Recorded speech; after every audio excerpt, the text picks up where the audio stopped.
We get reviews for everything, right? One thing that, like people have sort of, in my view, somewhat quoted out of context, are like, oh, Balaji thinks you should replace the FDA with Yelp for drugs. Actually, there's something called phase 4, okay, of the FDA, which is so-called post-market surveillance.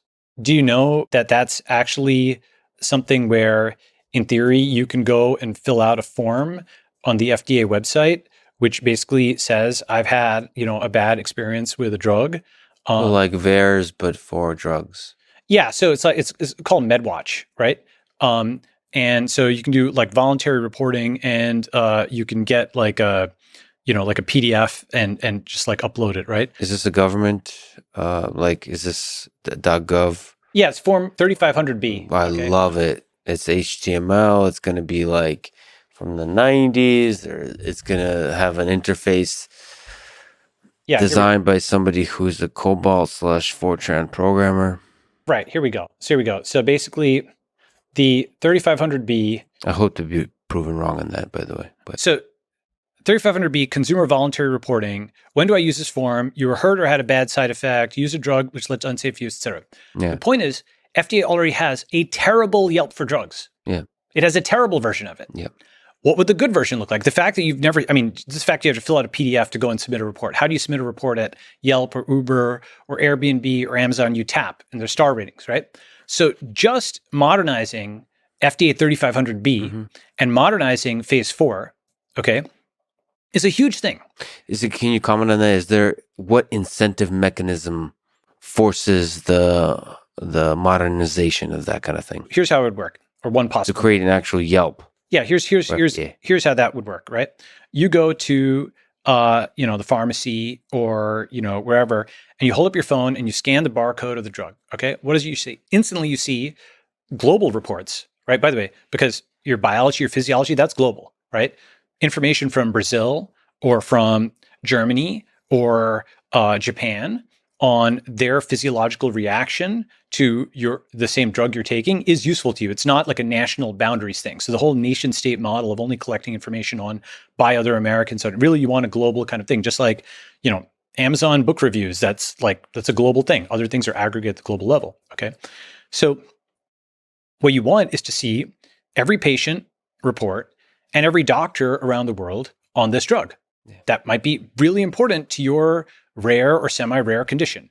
Just that alone would be a valuable site. Who builds that site? It sounds like something created by capitalism. It sounds like you could do it by capitalism. It would have to be a company. Yeah, you can definitely do. See, but we don't have a world where a company is allowed to be in charge of that kind of thing. Well, I don't know. Health went down. It just seems like a lot of the. So it depends, right? Basically, this is why you have to pick off individual elements, right? There's essentially a combination of first recognizing that the FDA is actually bad. Even be able to say that, let me put it like this. It does a lot of bad things. It is something which you need to be able to criticize. You might be like, well, that's obvious, right? Well, in 2010, for example, there's a book that came out, if anybody wants to understand FDA, it's called Reputation and Power. Yeah. A lot of people don't want to criticize FDA. Yeah, because they will retaliate against your biotech or pharma company. Yeah, okay? And that retaliation can be initiated by a single human being. Absolutely. The best analogy is, you think about the TSA, okay? Have you flown recently? Yeah. Okay. Do you make any jokes about the TSA when you're in the TSA line?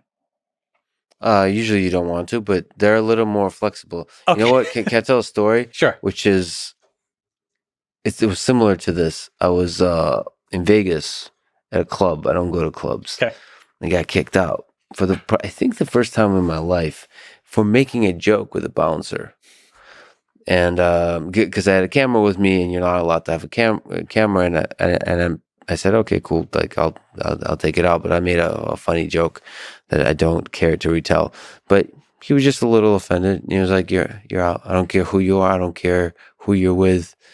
And then he proceeded to list me the famous people he has kicked off from that club. But there is, all of those. The reason I made the joke is I sensed that there was an entitlement to this particular individual, like where the authority has gotten to his head. Respect my authority. Yeah, right. I almost wanted to poke at that, right? And I think the poking the authority, I quickly learned the lesson. Well, I have now been rewarded with the pride I feel for having poked authority, but now I'm kicked out of the club that would have resulted in a fun night with friends and so on. Instead, I'm standing alone crying in Vegas, which is not a unique Vegas experience. Sure. It's actually a fundamental Vegas experience. But that, I'm sure that basic human nature happens in the FDA as well. That's exactly right. So just like with the TSA, just to extend the analogy, when you're in line at the TSA, Yes. right, you don't want to miss your flight. That could cost you hundreds of dollars.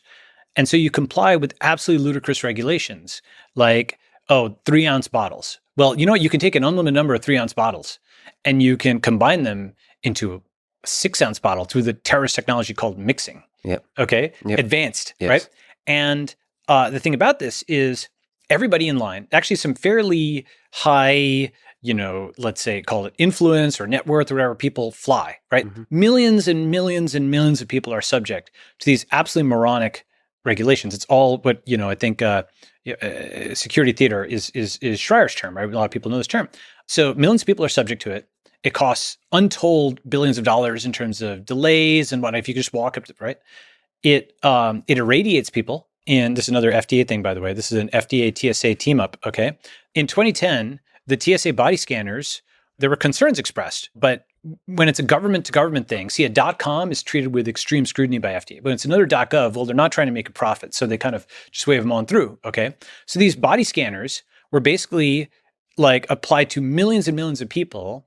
And this huge kind of opt-in experiment. It's almost, I think it's quite likely, by the way, that if there was even a slightly increased cancer risk, that the net, morbidity and mortality from those would have outweighed the deaths from terrorism or whatever that were prevented, right? You can work out the numbers, but you can just get the math under reasonable assumptions. It's probably true. If it had any increased morbidity and mortality. I've not seen the recent things, but I've seen that concern expressed, 12 years ago.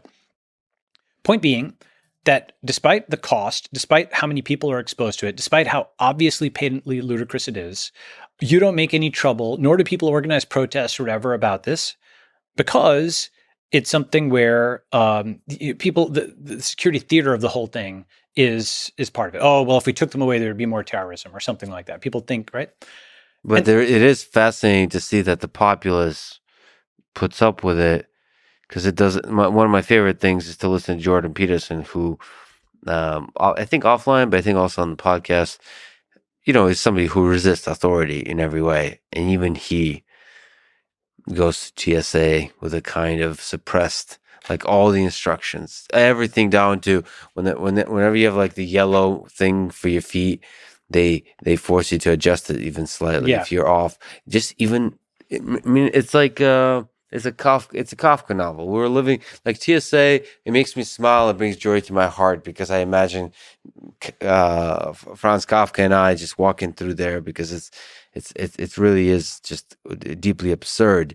But and then the whole motivation of the mechanism becomes distorted by the individuals involved. The initial one was to reduce the number of terrorist attacks, I suppose. Right. Now it's guns and drugs. Basically, it's like essentially what they've done is they've repealed the Fourth Amendment, right? Search and seizure, they can do it without probable cause. Everybody is being searched. Everybody's a potential terrorist. So they've got probable cause for everybody in theory. And so what they do, they'll post on their website the guns and drugs or whatever that they seized in these scanners. Well, of course, if you search everybody, you're gonna find some criminals or whatever. But the cost of doing that is dramatic. Moreover, the fact that people have sort of been trained to have, compliance. It's like the Soviet Union, right? Where, just grudgingly, all right, go along with this extremely stupid thing. What's my point? The point is, this is a really stupid regulation that has existed in plain sight of everybody for 20 years. We're still taking off our shoes, okay, because some shoe bomber, whatever number of years ago, okay? All of this stuff is there, as opposed to, there's a zillion other things you could potentially do, different paradigms for, quote, airport security, but now apply that to FDA. Just like a lot of what TSA does is security theater, arguably all of it. A lot of what FDA does is safety theater. The difference is there's far fewer people who go through the aperture. They're the biotech and pharma CEOs. Okay, so you don't have an understanding of what it is to deal with them. Number one. Number two is the penalty is not a few $100s of missing your flight. It is a few $1 million or tens or hundreds of millions of dollars for getting your company subject to the equivalent of a retaliatory wait time. Just like that bouncer threw you out, just like the TSA officer, if you make a joke or, they can just sit you down and make you lose your flight, right? So too, can the FDA just silently impede the approval of something and choke you out financially because you don't have enough runway to get funded, right? So just impose more wait time. Guess what? We want another 6 months. Data is going to take you another 6 months. Your company doesn't have the time. You die, right? If you live, you have to raise a round at some dilutive valuation, and now the price gets jacked up on the other side. That's the one thing that can give, by the way, in this whole process. When you push out timelines from days to get a vaccine approved or a vaccine evaluated rather via challenge trials to months or years, the cost during that time it just increases non-linearly, right? Because you can't iterate on the product. All the normal observations, if it takes you 10 years to launch a product versus 10 days, what's the difference in terms of your speed of iteration, your cost, et cetera, right? So this is part of it's not the only thing. There's other things. There's AMA and CPT. There's other things. But this is one of the things that jacks up prices in the US medical system, okay? So now you have something where these CEOs, they're going through this aperture. They can't tell anybody about it because if you read Reputation and Power, okay, I'm going to just quote this because it's an amazing, amazing book, right? It's written by a guy, Daniel Carpenter, who's a smart guy, but he's an FDA sympathizer. He fundamentally thinks it's like a good thing or what have you. Nevertheless, I respect Carpenter's intellectual honesty because he quotes the CEOs in the book, verbatim, and he gives some paragraphs. And essentially from their descriptions, it's like, think about like a Vietnam War thing where you've got a POW and they're like blinking through their eyes, I'm being tortured. Okay. That is the style. When you read Carpenter's book, you read the quotes from these CEOs. Let me see if I can find it. Do you recommend the book? It's a good book. Yeah. Or it's now a little bit outdated. Okay. Because it's like, almost 10 years old. Still, as a history of the FDA, it is well worth reading. And by the reason I say it, like the FDA is so insanely important. It's so much more important than many other things that people talk about, but they don't talk about it, right? I just want to read his little blurb for it, right? This is 2010. The U.S. Food and Drug Administration is the most powerful regulatory agency in the world. How did the FDA become so influential? And how does it wield its extraordinary power? Reputation and Power traces the history of FDA regulation of pharmaceuticals, revealing how the agency's organizational reputation as being the primary source of its power is also one of its ultimate constraints. Carpenter describes how the FDA cultivated a reputation for competence and vigilance throughout the last century and how this organizational image has enabled the agency to regulate while resisting efforts to curb its own authority. First of all, just that description alone, you're like, wait a second. He is describing this as an active player. Mm-hmm. It's not like a DMV kind of thing, which is passed through. It's talking about cultivating a reputation, its power, resisting efforts to curb its own authority, right? The thing is, now you're kind of through the looking glass. You're like, wait a second, this is kind of language I don't usually hear for regulatory agencies. The thing is, the kind of person who becomes the CEO of a giant company, what do they want to do? They want to expand that company. They want to make more profit. Similarly, the kind of person who comes to run a regulatory agency or one of the subunits, that person wants to expand its ambit. Okay. By the way, is that always obvious? And sorry to interrupt, but for the CEO of the company, I know that the philosophical ideal of capitalism is you want to make the thing more profitable, but we're also human beings. Do you think there's some fundamental aspect to which we want to do a lot of good in the world? Sure, but the fiduciary duty will push people to get the ambitious, the profit maximizing expansionist CEO is selected for, right? Basically, they believe, crucially, they're not just, this is important, they're not just, some of them are Grand Theft Auto, make as much money as possible, but they believe in the mission, okay? They've come to believe in the mission, and that is the person who's selected. Chomsky actually had this good thing, which is like, I believe that you believe what you believe, but if you didn't believe what you believe, you wouldn't be sitting here. Right. So they select for the kind of people that are able to make a lot of money. And in that process, those people are able to construct a narrative that they're doing good, even though what they were selected for is the fact that they can make a lot of money. Yeah, and they may actually be doing good. But the thing is, with CEOs, we have a zillion images in television and media movies of the evil corporation and the greedy CEO. We have some concept of what CEO failure modes are like, okay?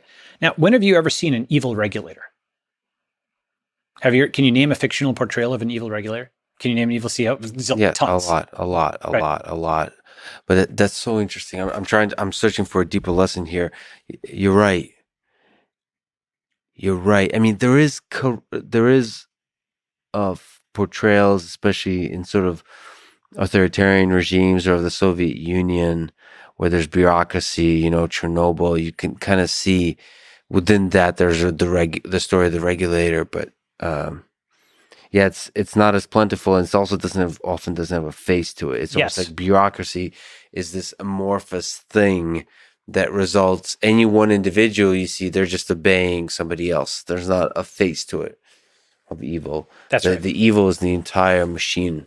That's right. That's what I call the school of fish strategy, by the way. It's something where you are an individual and you can be signaled out, but there's more accountability for one person's bad tweets than all the wars in the Middle East, right? Because it's a school of fish. Yeah. Right? So if the establishment is wrong, if the bureaucracy is wrong, they're all wrong at the same time. Who could have known? Whereas if you deviate, then you are a deviation who can be hammered down. Okay? Now, the school of fish strategy is unfortunately very successful because truth is whatever. If you just always ride with the school of fish and turn when they turn and so on, unless there's a bigger school of fish that comes in, you basically can never be proven wrong, right? And this is actually, of course, someone who believes in truth and believes in, innovation and so on, just physiologically can't ride with the school of fish. You just have to say what is true or do what is true, right?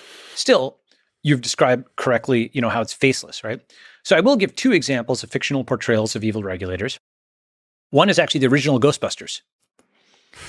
Okay. Did not expect that one, but yes. Yeah. So the EPA is actually the villain in that, where they flip a switch that lets out all the ghosts in the city. And essentially the guy is coming in with a head of steam as this evil regulator that's just totally arrogant, doesn't actually understand the private sector or the consequences of their actions. And they force and crucially, they bring a cop with them with a gun. So it shows that a regulator is not simply, some piece of paper, but it is the police, right? And that cop with the gun forces the Ghostbusters to release a statement and the whole thing spreads. Yeah. A second example is Dallas Buyers Club, which is more recent. And that actually shows the FDA blocking a guy who with a life-threatening illness, with AIDS, from getting the drugs to treat his condition and from getting it to other people, right? Those are just two portrayals. But in general, what you find is when you talk about FDA with people, one thing I'll often hear from folks is like, why would they do that? Right? They have no mental model of this. They kind of think of it as, why would this thing, which they think of as sort of the DMV, they don't think of the DMV as like this active thing. Okay. Why would the FDA do that? Well, it is because it's filled with some ambitious people that want to keep increasing the power of the agency, just like the CEO wants to increase the profit of the company, right? I use that word ambit, right? Why ambit? Because these folks we know the term greedy, right? These folks are power hungry. They want to have the maximum scope. And sometimes regulatory agencies collide with each other, right? Even though FDA is under HHS, sometimes it collides with HHS and they've got regulations that conflict. For example, HHS says everybody's supposed to be able to have access to their own medical record. FDA didn't want people to have access to their own personal genomes. That conflicts, okay? And both of those are kind of anti-corporate statutes that were put out, with HHS's thing being targeted at the hospitals and FDA being targeted at the personal genomics companies, but those conflicted, right? It's a little bit like CFTC and SEC have a door jam over who will regulate cryptocurrency, right? Sometimes regulators fight each other, but they fight each other. They fight companies. They're active players. This Reputation and Power book, the reason I mention it is, I'm going to see if I can find this quote. So let me see if I can find this quote. Reputation and Power, Organizational Image and Pharmaceutical Regulation at the FDA. So Genentech's executive, G. Kirk Robb, right? Robb would describe regulatory approval for his products as a fundamental challenge facing his company, and he would depict the administration in a particularly vivid metaphor. I've told the story hundreds of times to help people understand the FDA. When I was in Brazil, I worked on the Amazon River for many months selling terramycin for Pfizer. I hadn't seen my family for 8 or 9 months. They were flying into Sao Paulo, and I was flying down from some little village on the Amazon to Manaus and then to Sao Paulo. I was a young guy in his 20s. I couldn't wait to see the kids. One of them was a year-old baby. The other was 3. I missed my wife. There was a Quonset hut in front of just a little dirt strip with a single engine plane to fly me to Manaus. I roll up and there's a Brazilian soldier there. The military revolution happened literally the week before. So this soldier is standing there with his machine gun and he said to me, "You can't come in." I was speaking pretty good Portuguese by that time. I said, "My God, my plane, my family, I gotta come in." He said again, "You can't come in." I said, "I gotta come in." And he took his machine gun, took the safety off, and pointed at me and said, "You can't come in." And I said, "Oh, now I got it. I can't go in there." And that's the way I always describe the FDA. The FDA is standing there with a machine gun against the pharmaceutical industry. So you better be their friend rather than their enemy. They are the boss. If you're a pharmaceutical firm, they own you body and soul. Okay, that's the CEO of a successful company, Genentech. He said he's told the story hundreds of times, and regulatory approval is a fundamental challenge facing his company because if you are regulated by FDA, they are your primary customer. If they cut the cord on you, you have no other customers. And in fact, until very recently, with the advent of social media, no one would even tell your story. It was assumed that you were some sort of, corporate criminal that they were protecting the public from, that you were going to put poison in milk, like the melamine scandal in China. I'm not saying those things don't exist, by the way, they do exist. That's why people are like, they can immediately summon to mind all the examples of corporate criminals, right? That's why I mentioned those fictional stories, those templates. Even if Star Wars doesn't exist, how many times have you heard a Star Wars metaphor or whatever for something, right? Breaking Bad, go ahead. Yeah, but the pharmaceutical companies are stuck between a rock and a hard place because the reputation, if they go to Twitter, they go to social media, they have horrible reputation. So it's like they don't know. But why is that? Because reputation and power. FDA beat down the reputation of pharma companies just like EPA helped beat down the reputation of oil companies. And as it says over here, right? In practice, dealing with the fact of FDA power meant a fundamental change in corporate structure and culture. At Abbott and at Genentech, Rob's most central transformation was in creating a culture of acquiescence towards a government agency. As was done at other drug companies in the late 20th century, Rob essentially fired officials at Abbott who were insufficiently compliant with the FDA. What that means is de facto nationalization of the industry via regulation. Just to hover on that. That's a really big deal. Because if their primary customer is this government agency, then it has nationalized it just indirectly, right? This is partially what's just happened with Microsoft, Apple, Google, Amazon, the other MAGA, okay? They have been, that's funny. Nice. Well done. Yeah, I didn't even think about that. That's well done. Right? So it's like I have this tweet, it's like MAGA Republicans and MAGA Democrats, right? Okay? Oh, damn it. So many things you've said today will just get stuck in my head. It changes the way you think. Something about catchy phrasing of ideas makes me even more powerful. So yeah. Okay. So that's happening in the tech sector. It's happening in tech. So Facebook is the outlier because Zuck still controls the company. But just like, why had tech had a good reputation for a while? Because there wasn't a regulatory agency whose justification was regulating these corporate criminals, right? Once that is the case, the regulatory agency basically comes back to Congress each year. And if you look at its budget approvals, it's saying, we find this many guys, we found this many violations, right? They have an incentive to exaggerate the threat in the same way that a prosecutor or, policeman has a quota, right? Like these are the police. One way I describe it also is like, like a step-down transformers. You have high voltage electricity that's generated at the power plant, and it comes over the wires, and then there's step-down transformers that turn it into a lower voltage that you can just deal with out of your appliances, right? Similarly, you have something where the high voltage of like the US military or the police, and that is transmuted down into a little letter that comes in your mailbox saying, pay your $50 parking ticket, where it's a piece of paper, so you don't see the gun attached to it. But if you were to defy that, it's like Grand Theft Auto, where you get 1 star, 2 star, 3 stars, 4 stars, 5 stars, and eventually, you have some serious stuff on your hands. Okay, so once you understand that, every law is backed by force, like that Brazilian guy with the machine gun that Rob mentioned, these guys are the regulatory police. Okay, now, see, for a time, what happened was you had the captured industry because all of the folks who were in pharmaceuticals were, as Carpenter said, a culture of acquiescence towards the FDA. The FDA was their primary customer. So just like, in a sense, it's rational. Amazon talks about being customer obsessed, right? What Rob did was rational for that time, right? What Rob did was saying our customer is the FDA. That's our primary customer. Nobody else matters. They are satisfied first. Every single trade-off that has to be made is FDA, right? And really, that's why the two most important departments at many pharmaceutical companies, arguably all, are regulatory affairs and IP, not R&D, right? Because one is artificial scarcity of regulation, which jacks up the price, and the other is artificial scarcity of the patent, which allows people to maintain the high price, right? So this entire thing is just like college education. These things may at some point have been a good concept, but the price has just risen and risen and risen until it's at the limit price and beyond. Okay, so what has changed? What's changed is in the 2010s, the late 2000s and 2010s and so on, with the advent of social media, with the advent of a bunch of millionaires who are independent, with the advent of Uber and Airbnb, right? With the advent of cryptocurrency, with the diminution of trust in institutions, it used to be really taboo to even talk about the FDA as potentially bad in 2010, 2009, okay?